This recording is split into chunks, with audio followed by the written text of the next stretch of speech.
बिस्मिल्लाहिर्रहमानिर्रहीम। अस्सलाम वालेकुम। मैं इरफान हाशमी लंदन स्टूडियो से आपसे मुखातिब हूँ और हमारे साथ मौजूद है इब्राहिम राय साहब। प्रोग्राम शुरू करने से पहले दोस्तों से रिक्वेस्ट कर ले चैनल सब्सक्राइब करने की। व्यूअर्स, हमारा जो टारगेट है इसको एक बड़ी कम्युनिटी बनाने का, आप इसका हिस्सा बने और चैनल को जाकर ज़रूर सब्सक्राइब कीजिएगा। ख़ासतौर पर ऐसे वक्त में जब सहाफ़ियों की आवाज़ें दबाई जा रही हैं, पाकिस्तान में वकला हर तबके की आवाज़ दबाई जा रही है और अब तो खैर नसीम शाह की भी आवाज़ राय सब दबाई जा रही है और उस बेचारे का सेंट्रल कॉन्ट्रैक्ट ख़तरे में पड़ गया। इंक्वायरी लग गई है, शो कॉज नोटिस उसे जारी कर दिया गया और ये कहा जा रहा है कि अगर मैडम की शान में तुम गुस्ताखी करते हुए पाए गए तो फिर देखना कि तुम्हारा सेंट्रल कॉन्ट्रैक्ट जो है ख़तरे में पड़ सकता है। इस पर भी बात करेंगे। और फिर राय साहब, जो सोहेल अफरीदी साहब ने ये जो कैंपेन शुरू की है और कुछ उनकी बातें और बड़े इकट्ठ और मोबिलाइजेशन की तरफ पाकिस्तान तहरीक-ए-इंसाफ बढ़ रही है।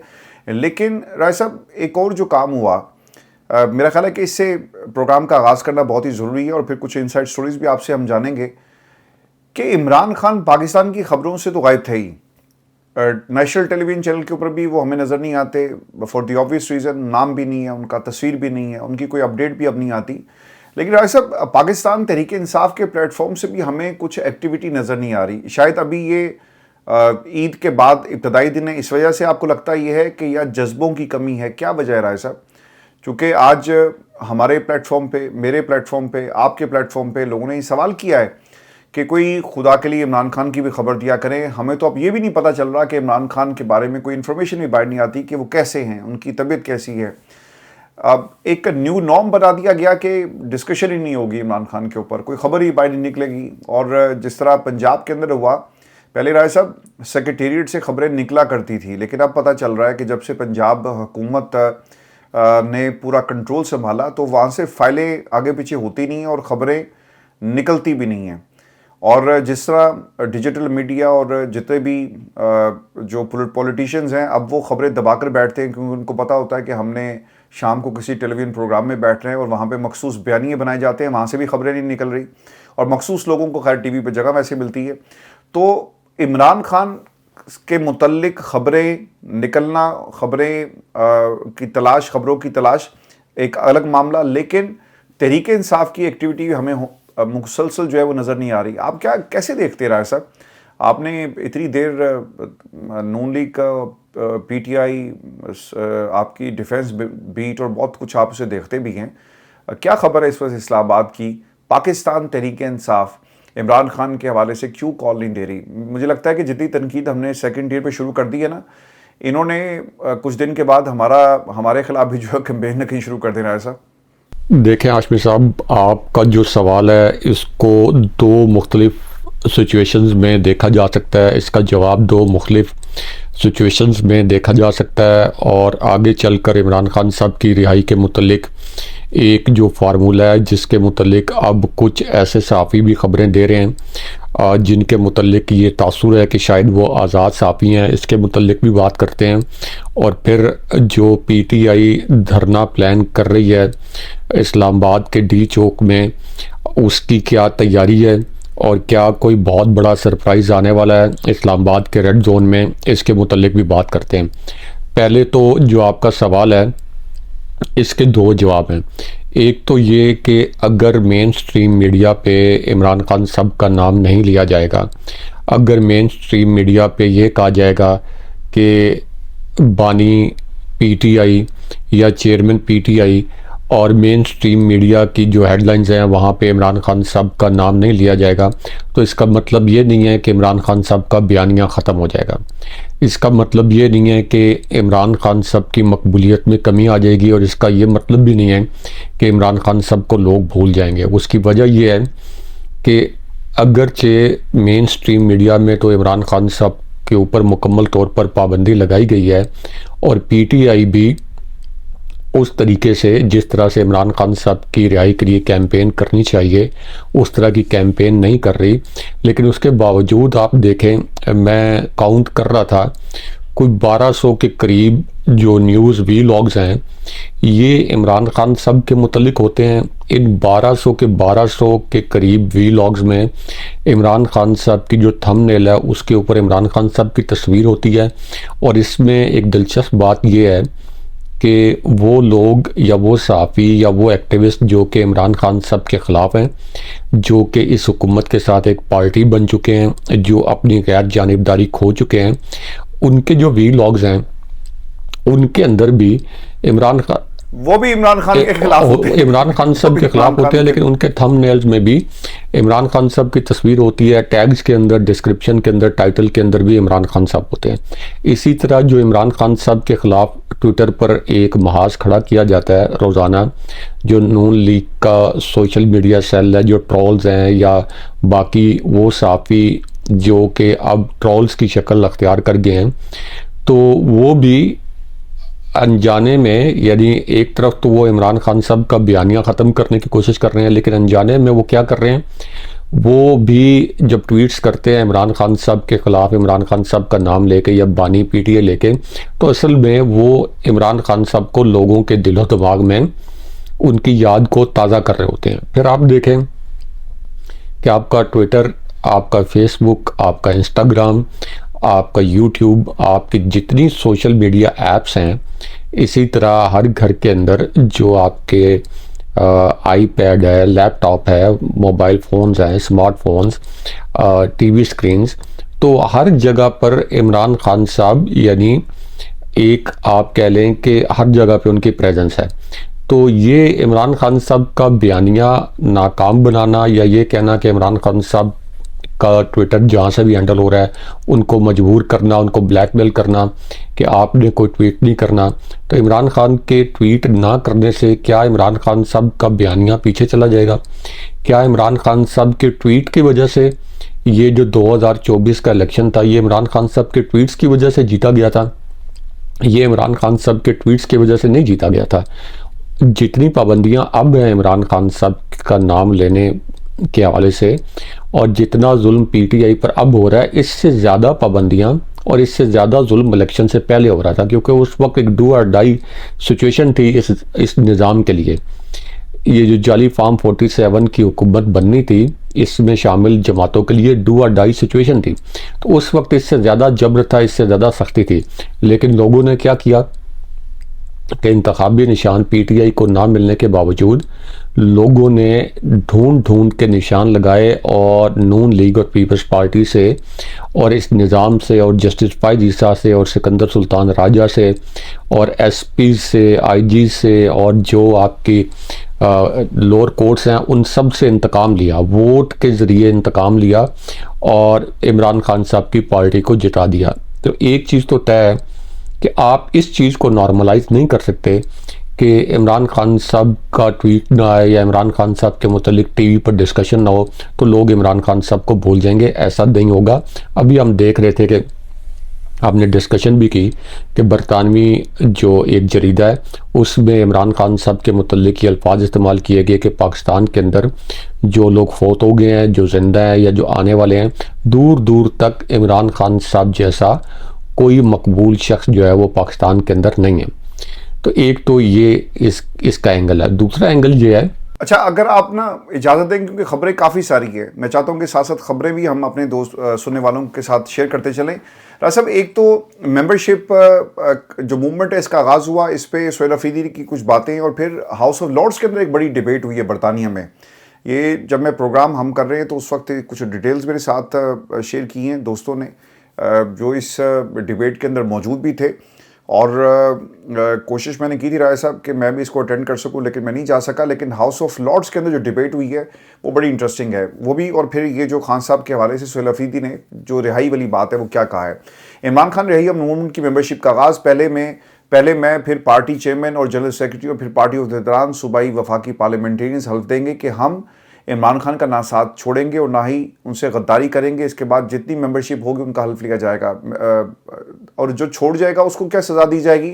मेरा ख्याल है कि इसके अंदर ये भी राय साहब शामिल होनी चाहिए कि जो छोड़ के जाएगा, जो गद्दारी करेगा, उसको क्या कहना है और उसके बारे में क्या पार्टी जो है वो एक्शन लेगी या नहीं लेगी। राय साहब, एक और जो स्टेटमेंट आज सोहेल अफरीदी ने जो पाकिस्तान की इस्टेब्लिशमेंट के हवाले से, वो ये कहते हैं कि मेरे खैबर पख्तूनख्वा के गयूर अवाम, आपको मुबारक हो कि हमने खैबर पख्तूनख्वा से इस्टेब्लिशमेंट का डिपार्टमेंट ख़त्म कर दिया।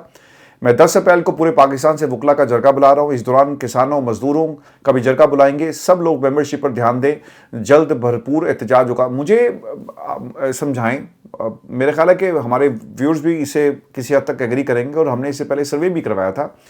ऐसा लोगों ने, मेजोरिटी ने कहा था कि ये रिहाई मेंबरशिप की जरूरत नहीं थी। हमने इसी प्लेटफॉर्म पर डिस्कस किया। 2024 के इलेक्शन की रात पूरी पाकिस्तान की आवाम किसके साथ खड़ी थी? तहरीक इंसाफ के साथ खड़ी थी। तो फिर आपको मेंबरशिप की राय साहब क्यों जरूरत पड़ रही है? आवाम निकलती है, आवाम को लीडरशिप चाहिए। आवाम को आपने इतना बदजन कर दिया कि पंजाब के अंदर अपोजिशन वाले जो हैं वो एक प्रेस कॉन्फ्रेंस नहीं करते। राय साहब, मेरा ख्याल है कि 10 मिनट की वॉक है पंजाब असम्बली से हाई कोर्ट की बार तक, वहाँ से जुमे वाले दिन ये वॉक भी कर सकते हैं। अलामती वॉक ही कर लो यार, लेकिन वो भी नहीं करते। तो तहरीक इंसाफ क्या हासिल करना चाहती है? ये धक्का दिया जा रहा है क्योंकि उनके अल्फाज थे कि मेंबरशिप पर ध्यान दें, जल्द भरपूर एहतजाज होगा। कब जल्द भरपूर एहतजाज होगा? कैसे होगा? कौन करेगा? कोई गैबी मदद आएगी? कहाँ से लोग आएंगे? किसी और मुल्क से लोगों को लाया जाएगा? क़यादत कहीं और से इम्पोर्ट करनी है इन्होंने कि इमरान खान की रिहाई की तहरीक राय साहब चलेगी? देखें हाशमी साहब, पीटीआई एक ऐसी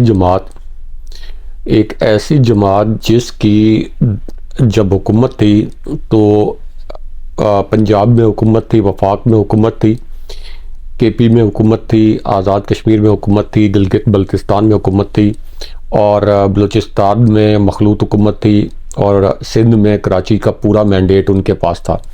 तो एक ऐसी जमात जो कि इतनी बड़ी जमात थी, वफाकी जमात, एक ऐसी जमात जिसको अगले इलेक्शन में हराने के लिए पूरा निज़ाम और जितनी पाकिस्तान की रजिस्टर्ड पॉलिटिकल पार्टीज़ हैं वो सब मिल के उन्होंने हराने की कोशिश की और तमाम इदारों ने मिल के पीटीआई को हराने की कोशिश की। लेकिन उसके बावजूद पीटीआई इतने जबर के माहौल में भी 2/3 से ज़ायद अक्सरियत से वो इलेक्शन जीत गई। तो इतनी बड़ी पार्टी को क्या किसी मेंबरशिप की ज़रूरत है कोई तहरीक चलाने के लिए? तो इसका जवाब नफी में।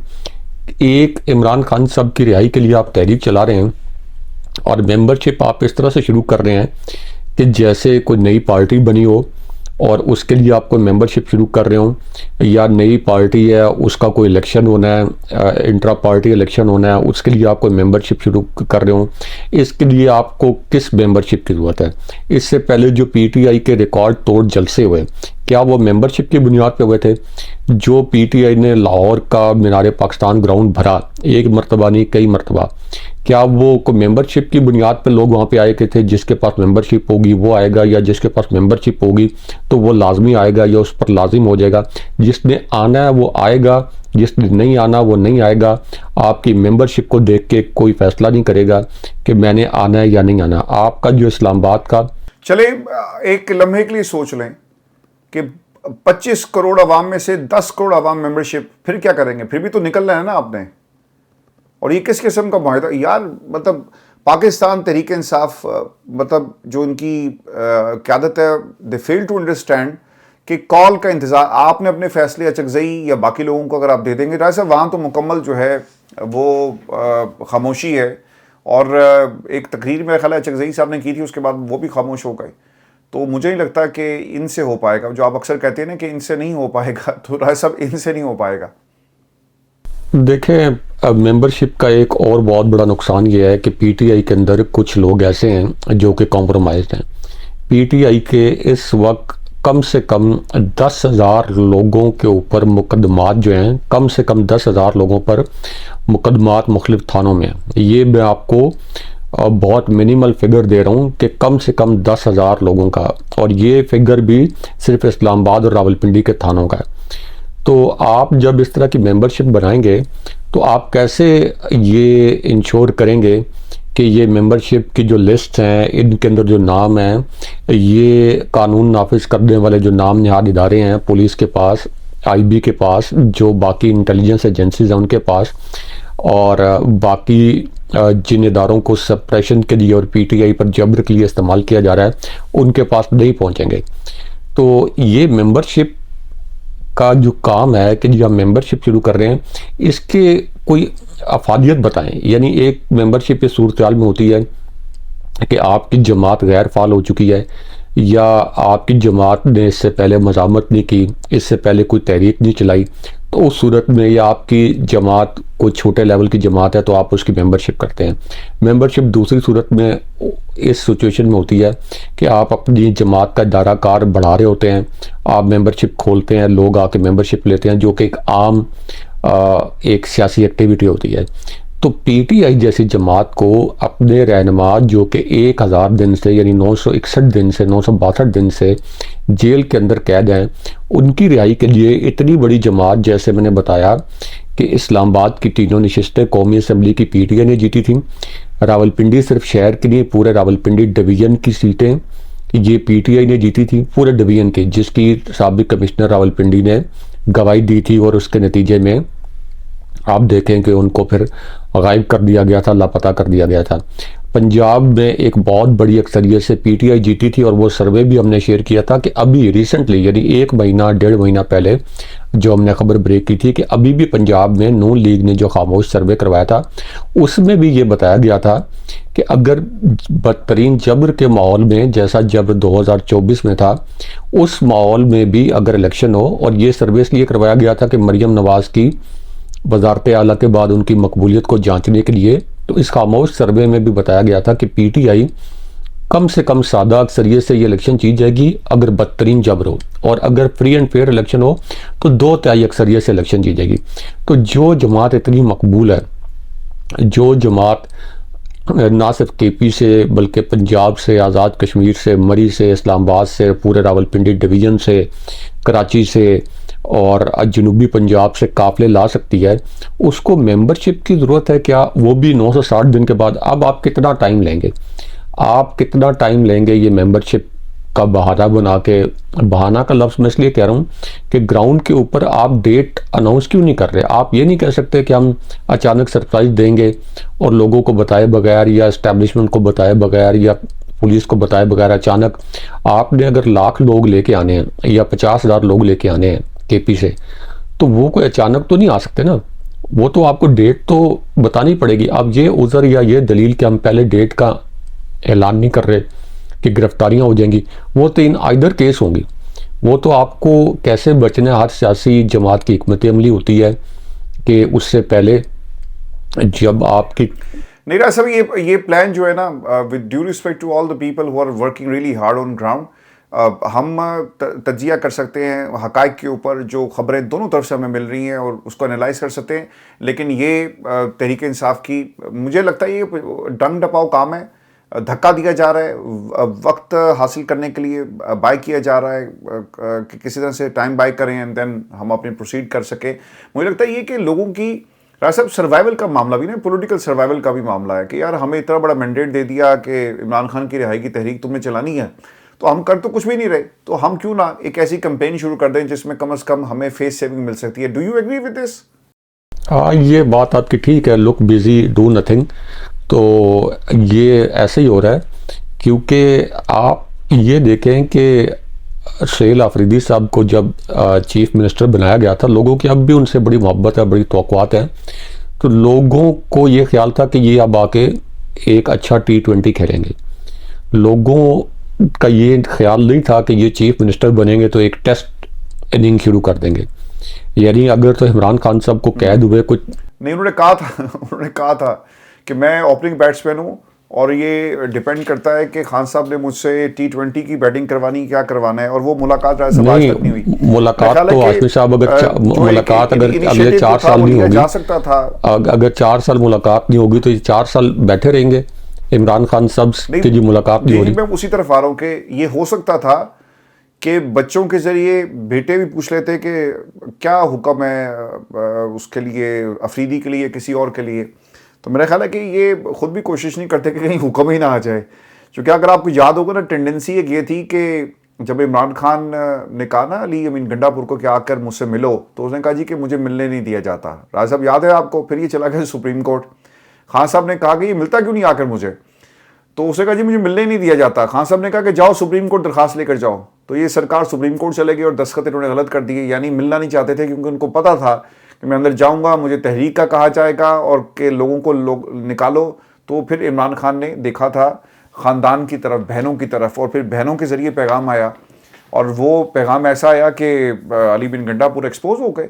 तो मुझे लगता है ये कि सोहेल अफरीदी साहब जो काम कर रहे हैं, राय साहब, हमने इसी प्लेटफॉर्म पे और मैंने अपने प्लेटफॉर्म पे बड़ा हमने जस्टिफाई किया है और कोशिश के मौका दें, वक्त आने पे पता चलेगा। लोगों ने कहा जी कि ये पार्ट 2 बन जाएगा। I don't want to jump on conclusions के क्या होगा, लेकिन अल्लाह करे कि जल्द से जल्द रिहाई की तहरीक जो है वो खान साहब की शुरू, क्योंकि ये इमरान खान की रिहाई का मामला नहीं, पाकिस्तान का मामला है, पाकिस्तान की जमहूरियत का मामला है। राज साहब, हाउस ऑफ लॉर्ड्स में जो हुआ है वो भी अपने दोस्तों को हम बता दें जो जिन्होंने हमें अभी ज्वाइन किया है। एक तो पाकिस्तान तहरीक इंसाफ के बानी इमरान खान की हिरासत और सेहत से मुतल्लिक एक बहस हुई जिसमें जेल तक रिसाई पर तशवीश का इजहार किया गया। इमरान खान अगस्त 2023 से कैद हैं और इस वक्त अडयाला जेल में 190 मिलियन पाउंड की करप्शन के केस में सज़ा काट रहे हैं। इसके अलावा उन्हें 9 मई 2023 के एहतजाज से मुतल्लिक इंसदाद दहशतगर्दी एक्ट के तहत मुकदमात का भी सामना है। बहस का आगाज़ लेबर पार्टी के रुकन बैरोनेस अलेक्जेंडर ऑफ क्लीवलैंड ने किया, जिन्होंने कहा कि इमरान खान की बिगड़ती हुई हालत के पेश नज़र ये बहस बरवक्त है। उन्होंने सेहत, कैद के हालात, तिब्बी सहूलियात तक रसाई, अहल खाना से मुलाकात न होने और इंसाफ तक रसाई से मुतल्लिक खदशात का इजहार किया। उन्होंने वाज़ेह किया कि इस बहस का मकसद किसी सियासतदान की हमायत नहीं बल्कि उठाए गए खदशात पर आवाज़ बुलंद करना है कि उनका कहना था कि इमरान खान समेत हर सियासतदान से गलतियाँ हो सकती हैं, लेकिन यहाँ बुनियादी मसला इंसानी हकूक़ और इंसाफ का है। इस बात पर भी तशवीश जाहिर की कि कानूनी निज़ाम को बतौर हथियार इस्तेमाल करके इमरान खान को कैद में रखा गया और सियासी सरगर्मियाँ इनसे दूर किया जा रहा है, और ये कि साबिक वज़ीर-ए-आज़म भी कैदी नहीं। ख़ानदानी मुलाकात के हवाले से उन्होंने कहा कि यकीन दहानियों के बावजूद इमरान खान की करीबी अहले खाना को इनसे मिलने की इजाज़त नहीं दी जा रही। उनके बेटे सलमान कासिम जो बरतानवी शहरी हैं, गुज़श्ता दिसंबर से अपने वालिद से नहीं मिल सके। उन्हें अपने वालिद से मिलने का हक़ होना चाहिए इस अंदाज़ में कि उनकी बरतानवी कौंसलर तहफ़्फ़ुज़ पर कोई असर ना पड़े। बैरोनेस चैपमैन से उन्होंने मुतालबा किया कि इमरान खान के बेटों के लिए इंसानी बुनियादों पर रसाई दी जाए और ऐसे वीज़ों का बंदोबस्त किया जाए जिससे वो मुकम्मल सफारती तहफ़्फ़ुज़ के साथ अपने वालिद से मिल सकें।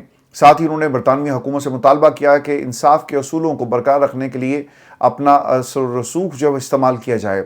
कंजर्वेटिव पार्टी के रुकन लॉर्ड अहमद ऑफ विमिल्टन ने कहा कि पाकिस्तान की हुकूमत को चाहिए कि इमरान खान का आज़ादाना और माहिर तिब्बी मुआयना कराया जाए। अहल खाना से मुलाकात ना होने पर तशवीश का इजहार करते हुए इमरान खान को घर से नज़रबंदी मुंतकिल करने का मुतालबा। अच्छा, ये बड़ी एक डेवलपमेंट है राय साहब कि एक तो मुलाकात ना होने पर तशवीश का इजहार करते हुए इमरान खान को घर में नज़रबंदी मुंतकिल करने का मुतालबा किया। उनके मुताबिक घर में नज़रबंदी से कानूनी अमल भी जारी रहेगा और फलाह, शफाफियत और तनासुब से मुतल्लिक खदशात भी कम होंगे। यानी वो ये कह रहे हैं कि अब ये बरतानवी हाउस ऑफ लॉर्ड्स के अंदर ये मुतालबा लॉर्ड अहमद की तरफ से उठाया जा रहा है कि ठीक है, आपने अगर उनको रिहा नहीं करना या उनको एक्सेस नहीं देना, कम से कम नज़रबंद कर दिया जाए। आपको लगता है साहब कि यहाँ से कोई मूवमेंट जो है वो चल रही है, या हो सकता है कि खान साहब को किसी तरह से नज़रबंद कर दिया जाए घर में, और इस तरह से मामला जो एकदम से कासिम इज़ एक्टिव, बरतानिया में ख़ानदान बाकी भी एक्टिव है, और हाउस ऑफ लॉर्ड्स के लेवल के ऊपर ये बहस शुरू हो जाए तो, और इससे पहले house of parliament, house of Commons के अंदर भी राय ये हुआ है, बहस हुई है इस हवाले से, जिस पे हुकूमत को जवाब भी देना पड़ा है। देखें, खान साहब के सामने ये ऑप्शन जो कि हमने इस प्लेटफॉर्म पे ब्रेक किया था, एक ख़बर ब्रेक की थी कि खान साहब को ये ऑप्शन दिया गया था कि वो बनी गाला में उनको नज़रबंद कर दिया जाएगा, और नज़रबंदी भी बराए नाम होगी। यानी एक जो अमूमन नज़रबंदी जो होती है पाकिस्तान के अंदर वो बराए नाम ही होती है, उसकी कुछ शराइत होती हैं, और ख़ान साहब के सामने ये शराइत रखी गई थी कि आपने इस निज़ाम को चैलेंज नहीं करना और आपने किसी भी सूरत इस निज़ाम के ख़िलाफ़ कोई तहरीक नहीं चलानी। तो खान साहब के सामने जिस वक्त ये शराइत रखी गई थी तो खान साहब ने ये शराइत मानने से इनकार कर दिया था, और इसके अलावा बुशरा बीबी साहिबा के ज़रिए भी इमरान खान साहब को ये पैगाम भिजवाया गया था जब बुशरा बीबी साहिबा बनी गाला में थी और उनको वहाँ पे नज़रबंद किया गया था। उस वक्त आपके मुतल्लिका इदारे जो ताकतवर हल्के हैं उनके कुछ नुमाइंदों की बुशरा बीबी साहिबा से मुलाकात हुई थी, और ख़ान साहब के लिए ये पैगाम दिया गया था कि अगर वो हमारी 3 शराइत मान लें, जिनमें से एक शर्त ये थी कि वो मुकम्मल तौर पर सियासी तौर पर गैर फाल हो जाएंगे, कोई तहरीक नहीं चलाएंगे, कोई जलसा वगैरह नहीं करेंगे और कोई पॉलिटिकल स्टेटमेंट नहीं देंगे, और दूसरा जो मौजूदा निज़ाम है इसकी जो अहम शख्सियात हैं यानी मुतल्लिका हल्कों की, उनके मुतल्लिक किसी किस्म का कोई एग्रेसिव ट्वीट नहीं करेंगे, कोई एग्रेसिव स्टेटमेंट नहीं देंगे, तो इस सूरत हाल में उनको बनी गाला नज़रबंद कर दिया जाएगा। लेकिन उस वक्त भी जब बुशरा बीबी साहिबा ने ये पैगाम पहुंचाया, बुशरा बीबी साहिबा ने कोई कायल करने की कोशिश नहीं की खान साहब को कि आप ये पैगाम मान लें। उन्होंने जब ये पैगाम पहुंचाया, जब बनी गाला से वो खुद जेल गई, वरना तो वो बनी गाला में रह सकती थी, लेकिन उन्होंने कहा कि मुझे जेल में शिफ्ट किया जाए, मुंतकिल किया जाए। तो उस वक्त उन्होंने जब इमरान खान साहब को ये पैगाम पहुंचाया कि मुझे ये मैसेज मिला, तो इमरान खान साहब ने इससे साफ इनकार कर दिया।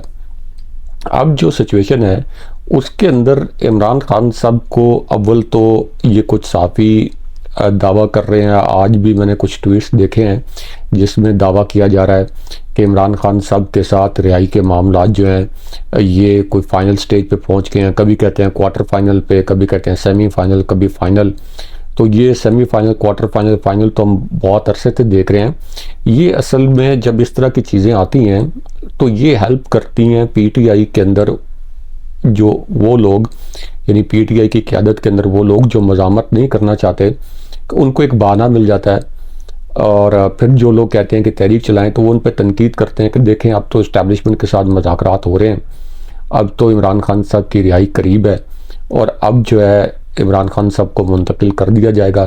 तो इसलिए ये तहरीक की बात ना करें और लोग हमें उकसाएं मत। यानी जो पीटीआई का सोशल मीडिया है वो जब ये कहता है कि तहरीक चलाएं, लेकिन क्या ग्राउंड रियलिटी जो है इस वक्त, ग्राउंड रियलिटी के मुताबिक क्या इमरान खान साहब की रिहाई के कोई आसार नज़र आ रहे हैं? तो उसका जवाब नफ़ी में है, क्योंकि इमरान खान साहब की रिहाई के आसार जब नज़र आना शुरू होंगे तो आप देखेंगे कि अदालतें अचानक उनके केसेस जो हैं समाअत के लिए मुकर्रर करना शुरू कर देंगी। इमरान खान साहब को ज़मानतें मिलना शुरू हो जाएंगी। आहिस्ता आहिस्ता केस जो हैं वो मुलतवी होना शुरू हो जाएंगे, यानी जो जिन केसेस में उनको सजाएं हुई हैं इनमें ज़मानतें मिल जाएंगी और इमरान खान साहब मुंतकिल हो जाएंगे। अब इसके अंदर जो आखिरी ऑप्शन है वो ये हो सकता है कि अगर इमरान खान साहब तमाम शराइत मान लें, तमाम शराइत मान लें जो कि मौजूदा निज़ाम उनसे मनवाना चाहता है कि आप मुकम्मल तौर पर सियासी तौर पर गैर फाल हो जाएं, कोई ट्वीट ना करें, कोई बयान ना दें और किसी किस्म का कोई स्टेटमेंट ना दें, तो उस सूरत में इमरान खान साहब को रिहा किया जा सकता है। अब इसके अंदर इस वक्त जो निज़ाम है और निज़ाम के जो मुतलका इदारे हैं उनके अंदर ये सोच है कि अगर इमरान खान साहब हमारी सारी बातें और सारी शराइत मान भी लें तो इनको बाहर ना जाने दिया जाए, इनको यहाँ रहने दिया जाए अगर ये शराइत मान भी लें, ताकि अगर उनको ये लगे कि इमरान खान साहब दोबारा सियासत में फ़ाल हो रहे हैं या एक्टिवली कुछ सियासत कर रहे हैं या कुछ जलसा या कोई तहरीक की बात कर रहे हैं तो दोबारा उनको गिरफ़्तार कर लिया जाए। क्योंकि ज़ाहिर है वो इन्होंने आलू गोश्त नहीं खाना है ना बाहर आके, राय साहब सिद्धि जी खा ले इन्होंने आलू गोश्त नहीं खाना, इनको हलीम पाए का शौक नहीं है इन्होंने दुनिया से एंगेज करना है और दुनिया ने खुद चल के इनके पास आना है। 5 साल नवाज शरीफ साहब यहाँ पे रहे साहब, हमने सिर्फ वहाँ पे मैकडॉनल्ड्स के डब्बे जाते हुए देखे हैं, हमने सिर्फ KFC देखा है, हमने सिर्फ खाने और फिर जो उनके जो पॉलिटिकल एक्टिविटीज़ थी और वो भी सिर्फ कुछ लोगों में महदूद। हमने कभी भी किसी बड़े लीडर से मिलते नहीं देखा। बहुत अच्छा होता ना कि नवाज शरीफ साहब जाके यहाँ के प्राइम मिनिस्टर से मिलते, प्राइम मिनिस्टर बरतानवी उनको मिलने आते। मैं ये तो पाकिस्तान की आवाम जो है इस पर यकीन कर सकती है कि ब्रिटिश प्राइम मिनिस्टर कॉल करे इमरान खान को, अगर इमरान खान बरतानिया में हो या उनसे उनकी मुलाकात हो जाए, और वो भी इमरान खान की ख्वाहिश नहीं होगी, बरतानवी वज़ीर-ए-आज़म की ख्वाहिश होगी कि मैंने जाकर इमरान खान को मिलना है, या फिर शाही ख़ानदान में से किसी की ख्वाहिश होगी। लेकिन ये हमें नवाज शरीफ साहब के साथ इस तरह की कोई जो है ना वो ऐसा कोई इवेंट हमने नहीं देखा। खैर ऐसा खान साहब के लिए दुआ करनी चाहिए, पाकिस्तान के लिए दुआ करनी चाहिए। और वो दोस्त जो गिला कर रहे थे कि खान साहब की कोई खबर नहीं आ रही, तो इंशाल्लाह हम अब हर पहलू से अपने इस प्लेटफॉर्म पे इसको कुरेदते रहेंगे, सवालात खड़े करते रहेंगे कि इमरान खान की रिहाई की कॉल आखिरकार पाकिस्तान तहरीक इंसाफ क्यों नहीं दे रही। अपना ख्याल रखिएगा। मुझे और राज साहब को इजाज़त दीजिए। अल्लाह ने के बाद।